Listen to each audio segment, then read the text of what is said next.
ಬಾಳ ಮಂದಿ ತಲೆಗೆ ಇಟ್ಕೊಟ್ರಿ ಬಾಳ ಕಿಮ್ಮತ್ತಿನ ಮಾತೈತಿ. ಬಾಳ ಮಂದಿ ಪರಿಚಯ ಮಾಡಿಸೋರು ಏನಂತ ಪರಿಚಯ ಮಾಡಿಸ್ತಾನ, ಯಾವ ಚಲೋ ಕಾನ್ವೆಂಟ್ ಸ್ಕೂಲ್ನಾಗಿಂದ ಮಾರ್ಕಸ್ ತಗೊಂಡು ದೊಡ್ಡವ ಹಾಕೊಂತ ಪಾಸ್ ಹಾಕೊಂತ ಬಂದಿರ್ತಾರಲ್ಲ, ಎಲ್ಲಾರು ಅವಂದ ಹೇಳ್ತಿರ್ತಾರ, ಹೊಗಳಿರ್ತಾರ ಮನ್ಯಾಗ. ಏನಂತ ಮನ್ಯಾಗ 4 ಮಂದಿ ಮಕ್ಳು ಇದ್ವು ಅಂದ್ರ ಯಾವ ಚಲೋ ಓದ್ತಿರ್ತಾನ ಅವಂಗ ಇದ ನನ್ನ ಮಗ ನೋಡ್ರಿ, ಇದ ನನ್ನ ಮಗ ನೋಡ್ರಿ, ಇದ ನನ್ನ ಮಗ ನೋಡ್ರಿ ಅಂತ ಹೇಳ್ತಿರ್ತಾರಲ್ಲ. ಮತ್ತೆ ಇನ್ನೊಂದು ಹೊಟ್ಟೆ ಹುಟ್ಟಿದ್ ಜಂತನದು ಇದ ನನ್ನ ಮಗ, ಇದ ನನ್ನ ಮಗ ಅಂತ ತಿಳ್ಕೊಂಡು ಹೇಳವ್ರ ವಿಚಾರ ಮಾಡ್ಕೊಡ್ರಿ.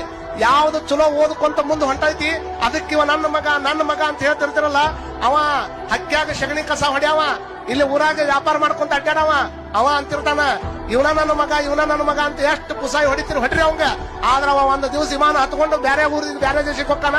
ಅವ ವಿಮಾನ ಹತ್ಕೊಂಡು ಹೋದ ಮೇಲೆ ನಿಮ್ದೊಂದು ಅಂತಿಮ ವಿಮಾನ ತಯಾರಾಕತಿ, ಆ ವಿಮಾನ ಹೊರಕ್ ಮಾತ್ರ ಗಟ್ಟಿ ಮಗ ನಾನು ಅನ್ನುವಂತ ಮಾತನ್ನ ಏನು ಕಲಿಲಾರ್ದವ ಹೇಳ್ತಿರ್ತಾನ. ಯಾರು ಹೊರ ಅವ್ರ ಕರೆಯಕ ಅವರೇ ಇರೋರು. ಅವ ಮತ್ತೆ ಅಲ್ಲಿಂದ ಪತ್ರ ಬರ್ಯಾವ ಏನಂತ, ನನಗೀಗ ಆಗೋದಿಲ್ಲ, ನಾ ಪುಣ್ಯತಿಥಿ ಬರ್ತೀನಿ, ಈಗ ಮುಗಿಸ್ಬಿಡ್ರಿ ಅಂತ ಹೇಳ್ತಾನ.